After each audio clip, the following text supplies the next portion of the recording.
Welcome po sa Panlasa ni Kuya Jay. Nandito nga po kami sa Desgotohan. Malapit lang po yan sa may Jeds. Malapit po sa may Arco. Malapit po sa papunta pong Dalanbaka.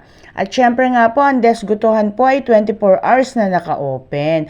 At ayun nga po, nagaya nga po ang aking mga kapatid, kaya to the go po tayo. Ayan po ang aming in-order. Goto overload at mommy overload.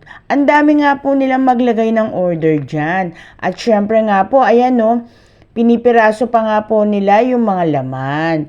Ang desgotohan po ay ang gotong overload po nila ay napakadami pong laman. May utak, may mata at may laman. Kung mahina nga lang po kayong kumain, sakto na nga po sa inyo yung isang order, good for 2 na nga po yun. Ang dami nga po nilang sinuserve dyan na order. At syempre nga po, ayan, nag-order din po si Kuya Gary dyan ng Mommy Overload. At ayan nga po ang order ni Kuya Jay, ni Joe, at ni Faith. Napakadami nga po nilang laman. May utak, may mata, at may laman. Ayan po, ang dami nga po, ang init pa nga po niyan. Ang sarap, sabi ni Kuya Jay, at ang init pa nga po. Ayan nga po, si Kuya Gary naman po, maming overload ang in-order.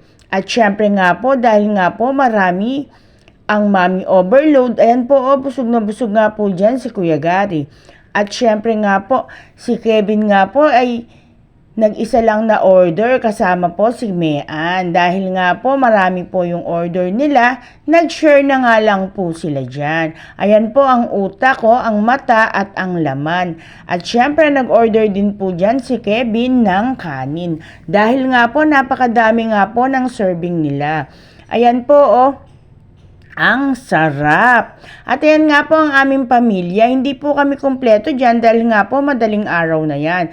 Marami pong salamat sa inyo pong panunood sa Panlasa ni Kuya Jay. Mag-ingat po tayo lagi po sa panahon.